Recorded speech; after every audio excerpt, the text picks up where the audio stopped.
Hello, friends of the self, of the true self. This is what this channel is about, like the discovery of your true self, your innermost sense of I, beyond your current personality. It is the deepest discovery that you can make. And in this video and in some of the videos, I discuss a 2,000-year-old text called the Yoga Sutra. It is talking about this true self that can express itself as a unified presence. And this is also part of the discovery of what you truly are. And it lies beyond just coming together, what we usually connect with unity consciousness, coming together, sharing time, being together. What I'm talking about is the part of you that is unified. I'm talking about the truth of non-separation that has nothing to do anymore with the form, but just to do with the reality of your self-being consciousness. And these ancient texts, like the Yoga Sutra, and some modern texts also are continuously actually talking about this kind of reality, the reality of your true self, beyond whatever plays itself out. And the discovery of that is so relevant because it allows you a different view on life itself, and also you're opening yourself to the divine dimension of self. What you're opening yourself to is your own vastness. And it is only then, actually, that this vastness comes into your life unimpeded. Before that, it is always the person that is continuously steering or trying to steer and trying to uphold and trying to figure out and trying to do things. And it often leaves you actually in your conditioning. So whatever you want to do in this life becomes sort of impeded by your conditioning, by your filters. And it is also about how much you can actualize of your potential, actually. How much is actualized in this life of your potential. And oftentimes when this dimension of self is not pierced and not found, not investigated actually, because it is also here, then it often basically leaves you to a diminished form of actualization, a diminished form of what you could have done, even though this isn't about doing at all, but about simply actualizing also your potentials. You're opening yourself to the divine dimension of self that then allows a completely different intelligence to operate life for you, and simply to come into your fullest expression also. And so this Yoga Sutta, what I'm talking about today, is 119 and 120. And it talks about this path of yoga, but not yoga as what is commonly often known today as some sort of physical exercise, but yoga as a path of realization of yourself as consciousness. And so he talks in 119 and 120 that this is a path for everyone, that every sincere seeker can know themselves again, that you can come to know yourself, no matter actually where you start from. And he talks about two different kinds of people and what their path then is gonna be like. And the first one he talks about is someone that is actually born already with a very fluid mind, very fluid energy body, very strong fluidity. And that for them, this whole matter is already very fluid, like what we perceive as continuously so solid. But this manifested reality that we perceive as so solid. For some of you, this manifested reality that seems so incredibly solid is already very fluid. It might be very fluid due to, you think, due to your energetic practices or whatever spiritual practices you do.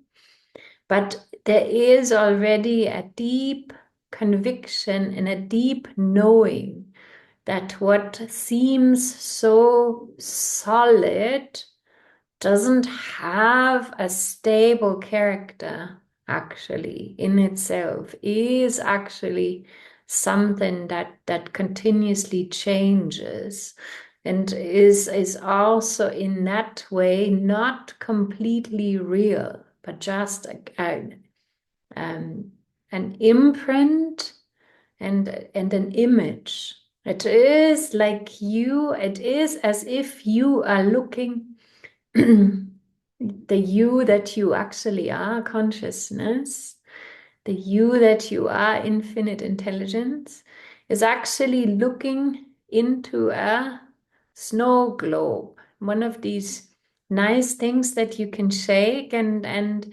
the snow and the stuff is turning inside of it. But you are actually out of the globe and you're just looking into whatever plays itself out and gets shaken up, and this is a little bit how you are in your seeing as awareness. Awareness looks at all sensations, emotions, manifestations with that kind of detachment. It is your infiniteness that doesn't need to continuously interact actually at all. That is simply observant, alert, and awake and aware to what is happening. And so it is like a snow globe. So he says there are some people that are already coming in with that kind of knowledge of matter, of Prakriti, and that also have this kind of fluidity and also experience that kind of fluidity with matter, seeing that this is all lucid. Like they come in with a certain amount of lucidity. Maybe that is you. And for them, it is also then easier to see through this great mirage, to see what is not changing. They are simply deeper in their knowing, deeper in their experiential knowing, and deeper also in their understanding already what all of it is, and that there is something that isn't changing. And he says that so either you come in with that kind of knowing and deep understanding and already actually recognition, and then it is more to actually prove to yourself that what you already know, what you're deeply convinced of, what you understand is reality. This is then for you to find again. It is basically you're proving to yourself what you already know. Now, this knowing is there in all people. There is a deep search, a deep seeking for the self that is then also expressed on different density levels, expressed through different seekings or searches in life. But it is, for most people, it is about actually figuring themselves out. What they don't understand is that part of this figuring yourself out is actually already the inherent wish of the soul to recognize itself beyond form, to know itself again, to remember itself again. And so this is inherent in everyone. But for some people, this reality is already so fluid. They come in being very lucid, being very spiritual, and they will need to prove to themselves what they already experience, what is already reality for them on some level. But he says, doesn't matter if you're not feeling you are now the one that is so lucid, or you don't know, then he says, no problem. This path is for everyone. And the first thing you have to have if you want to realize the self is faith, is simple knowing that this is possible for you. Faith in your path, faith in that you can realize the self, and that this is not out there, or that this is only available to some people that are destined after 50 million lives, but that this is available to everyone who sincerely investigates and wants to find out. The sincerity has to be there.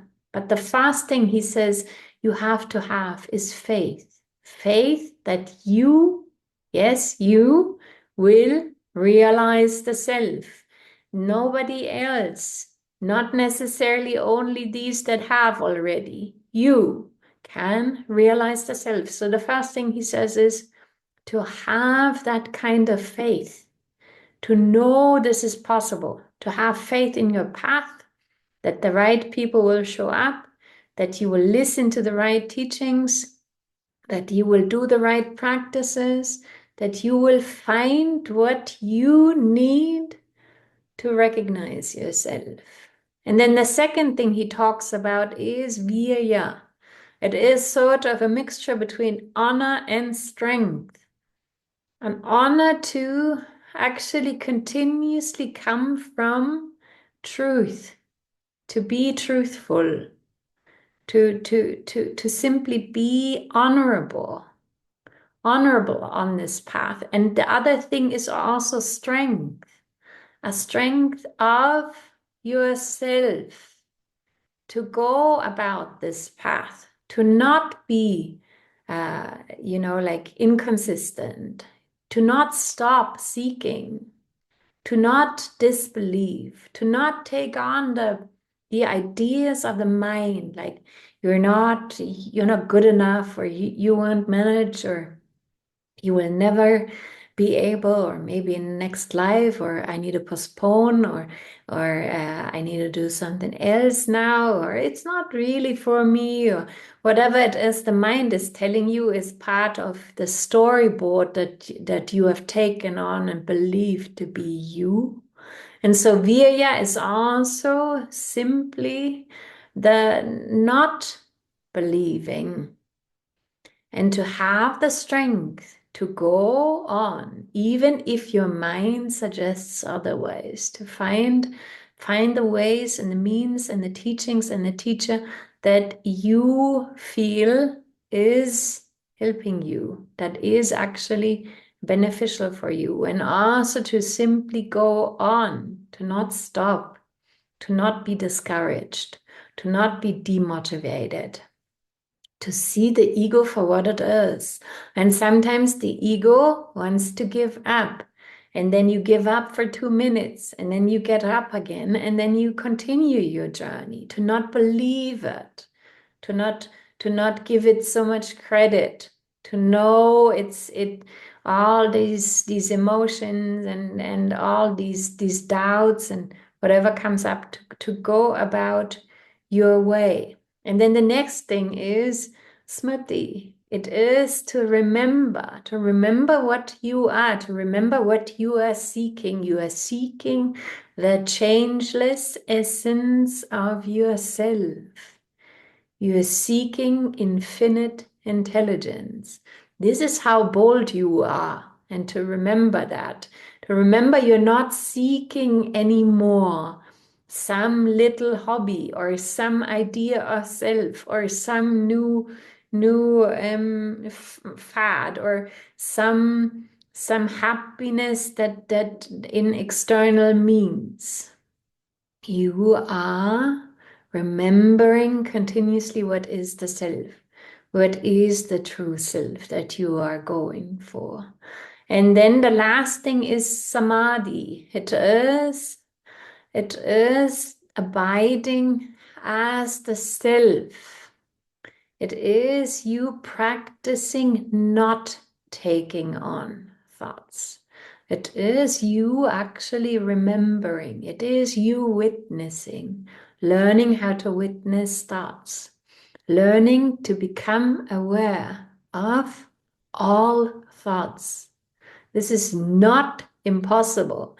You can be alert and aware to thoughts, to whatever is going on in your mind, and you can become aware of what is actually aware of these thoughts. And it is also that many people say, oh my God, this might be so horrible, or I cannot do this, and also remember that these are also stories of the mind. It is the mind that actually doesn't want you to become aware of the self. It is its own way of keeping itself or its idea of self alive. And the biggest idea that many people have is that this already sounds so exhausting, but it's actually not, because you're coming into touch with something that's not exhausted. And you're coming into touch with something that is alive and is vibrant and is aware and is infinitely expansive unto itself. And so he says this path is for everyone. Either you come here and you are very lucid and you already become aware that, wow, this what seems all so solid is not really so solid. Or you just know, this all is not my true self.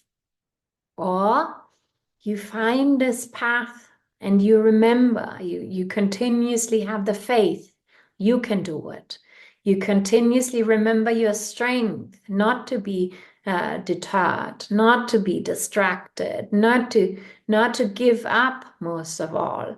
You remember what is the self. What are the components of the self? You start meditating, you start witnessing, you start abiding as the self.